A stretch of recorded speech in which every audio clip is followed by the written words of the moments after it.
Hey, I am continuing with my investigations into Pangburn philosophy. And in investigating Pangburn philosophy, there's a lot of different layers to it. And one of the layers is about the intellectual dark web, which the Pangburn philosophy was servicing, insofar as Pangburn was connecting speakers to an audience. So the speakers had already connected to the audience through the internet and through their books and through a wide variety of different means. And then Pangburn brought in the ability for physical space to act as the conduit between speakers such as Sam Harris and Richard Dawkins, Brett Weinstein, Jordan Peterson, and the milieu of people who had been interested in hearing those people and had been educated by those people. Now, what happened right at the tail end of Pangburn philosophy was that there was an event called the Day of Reflection, which was supposed to occur in New York on the 17th of November. About 4 or 5 days before this event occurred, Travis Pangburn issued a tweet that said the event was canceled. This left a lot of people, like I've said, high and dry. And certain people who had already purchased tickets and hotel rooms and had figured out the whole weekend for themselves, they were still going to go. And they figured out how to have an event on their own. And I got an interview with somebody who was instrumental in laying the logistical groundwork for everybody that was supposed to be at the Pangburn event to meet up and to have a unconference, as they call it. I believe this shows the resilience of this particular community that is listening to these particular speakers. And I speak with Ryan Bennett about how this all occurred and then his ideas about what the intellectual dark web might actually be about, which isn't necessarily about listening to speakers that we all enjoy, but actually using these speakers to connect to people who have the capacity to have just as interesting conversations over cups of coffee and mugs of beer as the people that they watch have on chairs, on stages. So here you go. Hello. Hey, Ryan. How are you doing, Benjamin? I'm good. How are you doing? Doing quite well. How's your work day? You have a whiteboard. Yeah, it doubles as a projector screen. Really? I've got a studio apartment, so that's actually a Murphy bed. Oh, wow. So when I fold it up, it's a dual-purpose whiteboard and little mini TV setup. You're so resourceful. I try. Yeah. Let me just adjust. No single-purpose things. No, never. You're not a single-use person either. Yeah. Single purpose, I guess. What do you do for your livelihood? I'm a software engineer. Oh, cool. What kind of domain of software? The intersection of Internet of Things and distributed ledgers. It's fun. It's challenging work, and we're a small team, so I get to wear a lot of hats and work on a lot of different projects, all the way from R&D to implementation and stuff like that. Oh, cool. What's your arc getting interested in the intellectual speaking movement? Oh, yeah. So I first got introduced to Sam Harris way back when he was doing the debate circuits.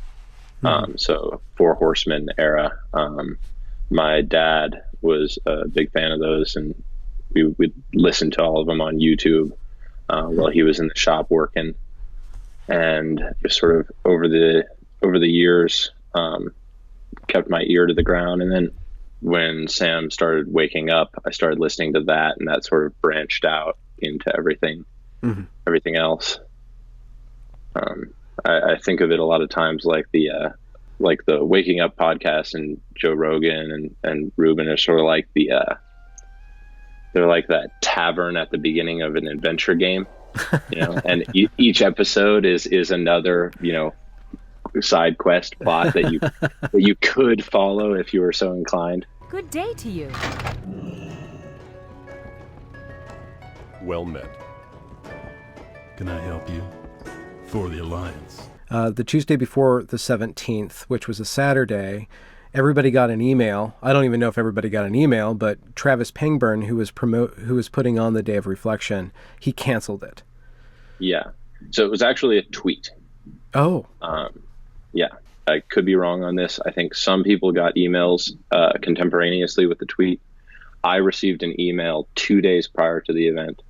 And I think there were even some people that just didn't get anything all the way up until the day of the event. Okay. I know there was someone on Instagram blowing up Pangburn's page, and it contextually seemed as if this individual had actually shown up to the Lincoln Center. I was lucky enough to see the tweet minutes after it went out. Oh, okay. All right. Yeah. And what was your immediate response or reaction? I realized I was still going to go to New York because I had purchased plane tickets and I like New York. So I figured, okay, well, I guess I'll see some museums. And then after that, I realized, well, if I'm still going to New York, some other people probably still have plane tickets to New York and are going to be there. And I also saw a tweet from Jay Shapiro saying, if anyone's in town and wants to get drinks, hit me up. So I sort of just got the idea to toss up an event page just to basically collect email addresses. Okay. And figured, hey, if we can get 4 or 5 people to sit in a cafe and pour a couple out and have a good time, have some good discussion, then, at least there'll be something. And then Jay got in touch with me and it sort of snowballed from there. I had an unreasonable amount of confidence that afternoon because within 10 minutes of that announcement, I thought I had a lock on a 200-person venue. Oh. Because I went online and I searched for Manhattan public library meeting rooms. And I found a public library meeting room for 200 people that all you needed was a local library card. So I was talking to people. I was like, it's some local with a library card. You need to book this room because it's available on Saturday. We can book it for 6 hours. It's going to be perfect.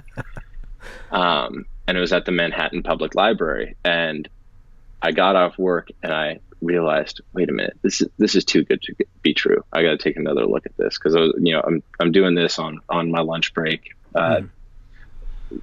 unreasonably confident and excited. And I realized it was in Manhattan, Kansas, this library. Wait, for 200 people? Yeah. Who 200. knew? So we if we could have changed the flights, we could have all done a giant meeting in Manhattan, Kansas, at this public library. But by the time I realized it was, I took down the announcement. I corrected myself, but the ball was already rolling to the point where it was like, okay, well, now we're going to scramble. And, I got a dozen RSVPs by now. Oh, cool. And then the next day, Jay let me know that he had talked to several folks in New York,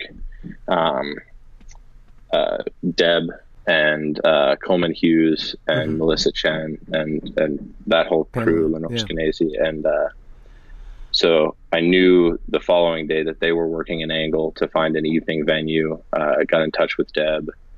I kept going for the daytime venue, and it all just sort of coalesced with a lot of luck. Yeah, somebody even put up their credit card to kind of basically reserve a tap room or a cafe or a restaurant. Yeah, so that was me. Oh wow. Luckily I didn't have to use it.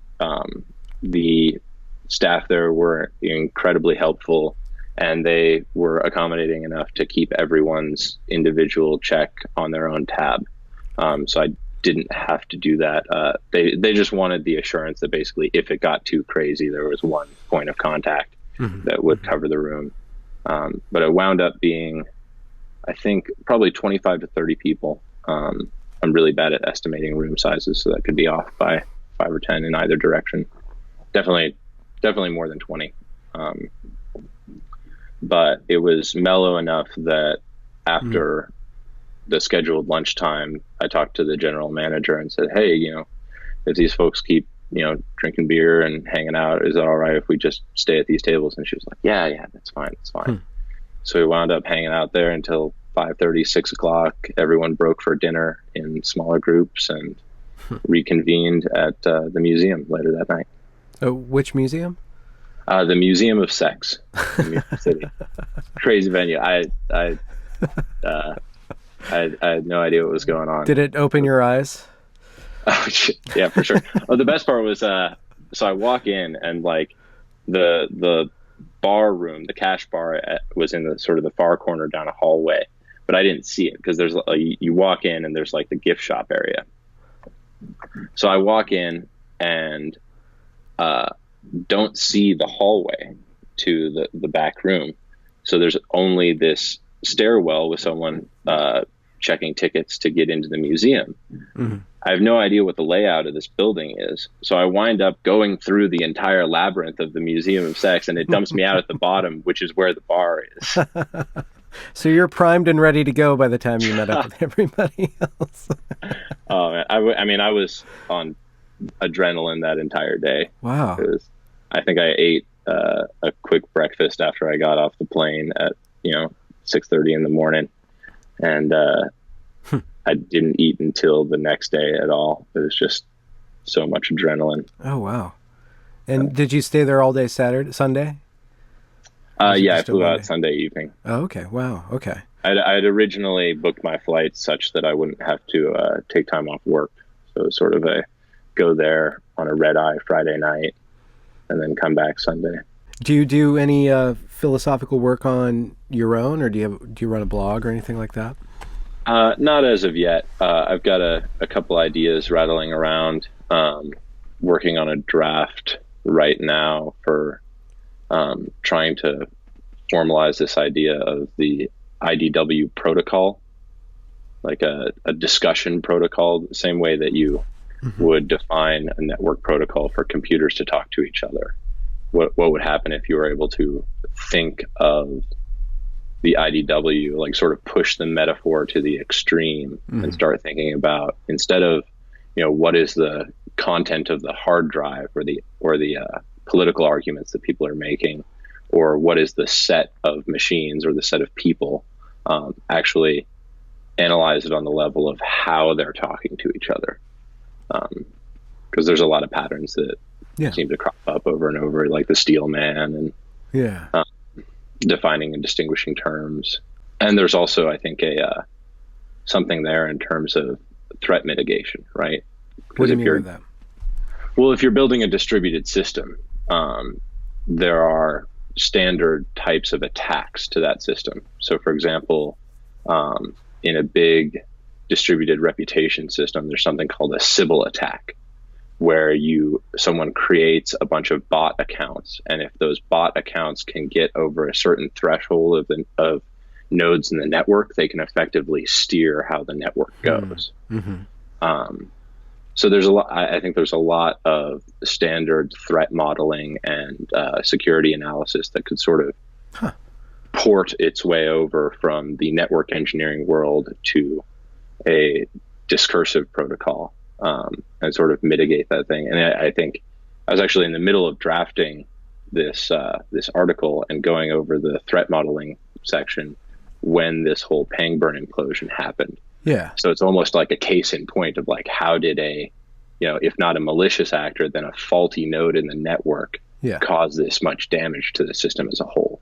What's your analysis of that from that metaphorical standpoint? For the Pangburn thing? Yeah. I haven't really had the time to actually go in depth, other than to have the light bulb go off that would be a case study. Yeah. So I haven't done the rigorous analysis there. I think it was an unnatural point of centralization in what is fundamentally an emergent and distributed system. Okay. I think the strength of the, I'm using the term probably broader than most would, but the strength of the IDW network is that it's a distributed, decentralized system. And Pangburn functioned as a central bottleneck. Yeah. So in a well-functioning decentralized or distributed system, one node goes down and the network patches up around it. Yeah. But there was so much going through that one organization that when that node went down, it took a lot with it. Do you think that necessarily that bottleneck would form when we go from a network that is being activated through online discussion into a network that has decided to go into events and get concert halls and arenas and stuff like that. Well, I think, yes, if you mandate that arenas and concert halls are a necessary feature. Okay. And if there's anything that I walked away from the 17th with, it was that you don't really need the concert hall and the arena and the chandelier and the champagne. I think a long table and a long tap list will function quite well. Do you think that's necessarily scalable, or would it go into like kind of a decentralized, small little patchwork of tribes meeting locally? Yeah, I mean, I think there's a complementary strategy to happen. Obviously, to get big speakers out, you need to rustle up a crowd that's going to make the logistics work for something like that. So I'm not advocating that one does away with larger venues, but I think that there's a complementary place for a sort of horizontal scaling, right? Where instead of scaling up the attendees per event, you scale up the number of events. Yeah. Okay. Problem is that you can't do that through one centralized organization. You can't just do the next iteration of Pangburn philosophy and say, oh, we're going to pivot and start organizing 10,000 events across the world. Yeah. Because no one organization is going to be able to do that without incurring tons of overhead costs in logistics. Exactly. But I've been involved in open source software since the beginning of my coding career. It's actually how I learned, was by reading other people's code that they put up online. So one of the things that goes to my mind is sort of, if you could accumulate the resources for throwing these sorts of events and have some sort of digital communication plane to help people network and get organized, similar to Meetup. I mean, all the tools are there, right? It's just a matter of getting the right wavelength, so people sort of know which channel to tune into to find the other people to talk to. Are you thinking like there's a bunch of cells that are kind of running the same protocol? It would be this IDW protocol, which would be, it doesn't matter what the topic is, but there's certain ground rules that we abide by in these things. And then how would we get, because it seems like the IDW right now, somebody described it to me at one little tiny function that I threw, which seemed exactly what you're talking about, just because I've been running a YouTube channel that's about these issues, and then I just had to meet up around. During one of the discussions that I had there, somebody said that the IDW it's a very steep hierarchy right now, and what needs to happen is that it needs to be broadened, and the people at the top need to make more and more connections with lesser known names. Because the thing is about Sam Harris and Jordan Peterson is that they're phenomenally popular, and they can act as the point of interest where we're all going to go to this event and then we're going to break off afterwards and stuff. I wonder if there's any way to use them, whether knowingly or unknowingly from their part, to start these groups. Yeah, I think there is. And it's their work also functions as a sort of shared knowledge. Because one of the things, on the 17th, we had a bunch of people in the room from all over the world, all over the country, had never met each other before. And there was instantly something to talk about, right? Because someone would bring up the moral landscape. Someone would bring up maps of meaning, someone would bring out evolution, et cetera, et cetera, et cetera. We've been watching all these podcasts, reading these books, listening to these interviews for years now. So there's a starting point topically to sort of branch out from. So I do think that there's sort of a bootstrap effect that could happen there. Could you define bootstrap just so I'm clear? Oh, yeah. just in general, like if you have a self-referential system where you're building something off of the previous step, eventually you need step one, right? Okay. So you just sort of you hard code something in at the beginning that serves as a jumping off point.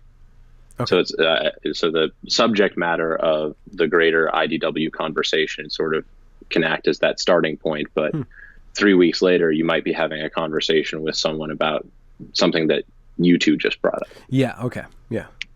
So that's the grain of sand that gets the pearl rolling. Then, yeah, sure. Kind of thing. All right. Yeah. Do you think that there's kind of a capacity for these meetups that don't have a central speaker? Do you think 20, 30 is probably optimal, or do you think bigger would be better or smaller?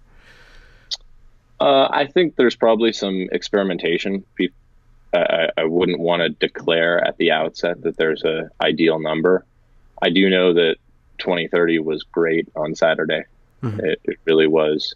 Because, you figure you got a big, bar, tap room table that can fit anywhere from, 7 to 10. So what we had was basically 3 tables of people sort of rotating around at leisure. And it was small enough to still be intimate. Like everyone really sort of got to know each other by the end of the day. But large enough that you were never wanting for a new thread to jump to. Okay. Do you feel like you kind of networked with people, or do you feel that something new has opened up for you by, being at the center of this all of a sudden? Well, I wouldn't say I was this initial, you were the guy who got the sand grain rolling. I was the guy who had the email list, which I pledged to be responsible with. I'm incredibly grateful that it all worked and made tons of new friends, and I want to keep in touch with everyone that I met there. I think, as I was mentioning earlier about sort of the open source methodology, I've been kicking around like, okay, what now? And sort of trying to put together a packet of, unconference resources. As invigorating as this all was, I'm not an event planner. Yeah, very few of us are. And suffice it to say, I have no intention of purchasing space pants anytime soon, so I'm not going to walk into the world of Pangburn. But I think there is something there for these style of meetups to happen a lot more, and I know that they are happening, right?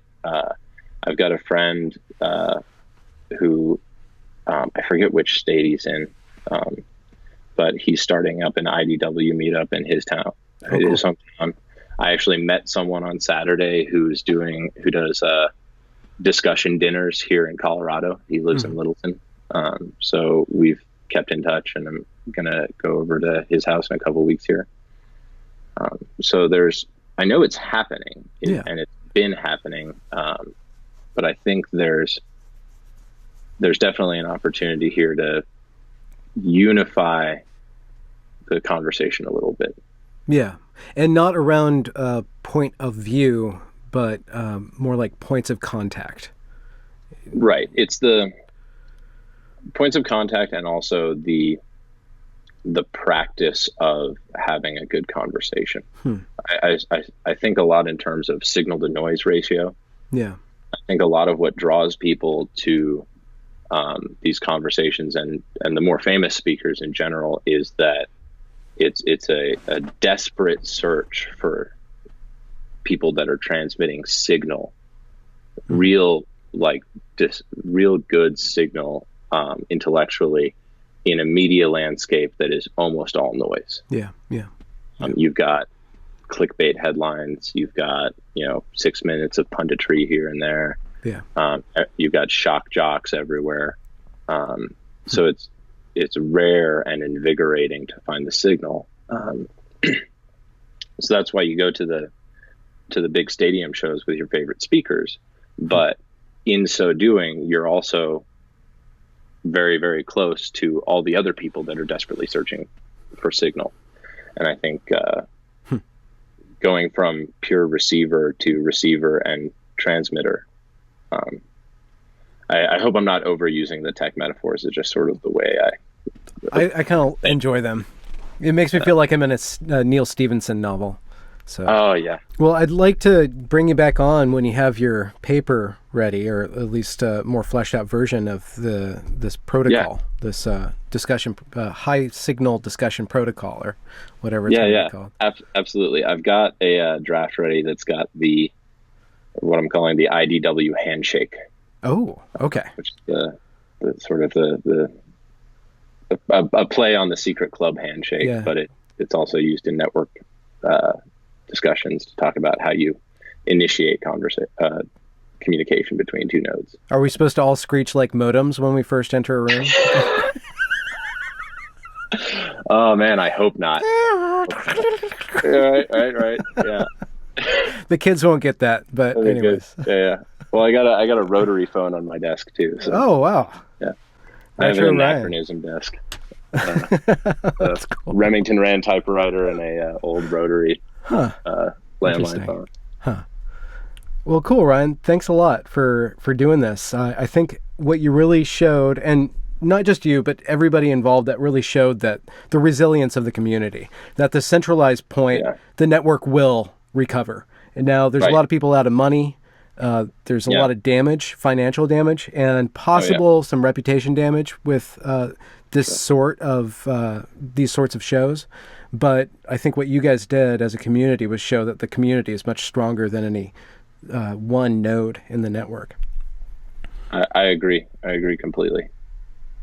I think if it showed me anything, it was that the peer group is ready for just as lively a discussion as anything you see on stage or anything you see on a 1 million subscriber podcast.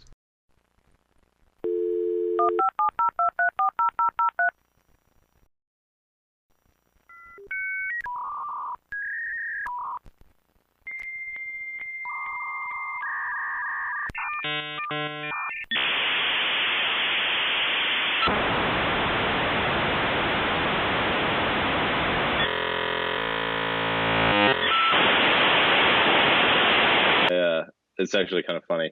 Now that we've stopped recording, I'll tell you this. I had 2 moments of terror on Saturday.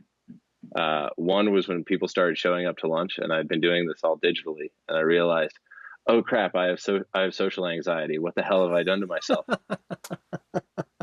And the other was when Deb and I and Eric were trying to figure out a way to pipe in through audio at the mixer, and Deb's like, okay, so if we can get him to turn the house music down, and you can say a few words, and then talk to people, and then introduce Eric. You want to do that? And I just stare off like 1,000-yard stare. I'm just like, no, I don't want to do that, but I will. Did you do it like a WWE announcer? No, I stumbled through as few words as I could state. I think I almost blacked out. I was just like, people are looking at me. I don't know what I'm saying. Like, I hope this is English. And now, without further ado. Yeah. So. That's beautiful. I'm sorry to laugh at your social anxiety. Oh no, I can laugh at myself. There's no problems there. I'm just, as long as it all works, it was all fine. And actually having the conversations was really easily, because it was sort of like my own tribe. Yeah. It was the type of conversations I like to have, not the small talk that I avoid like the plague. Yeah, absolutely. Yeah, that's what I found in doing little meetups around me. Is that, this is just people that, of course, I get along with. Right. That's the one cool thing about the internet, is that you self-select your community. Right. So it's cool to be able to replicate that in real life, and then you can actually have conversations instead of little. Yeah, exactly.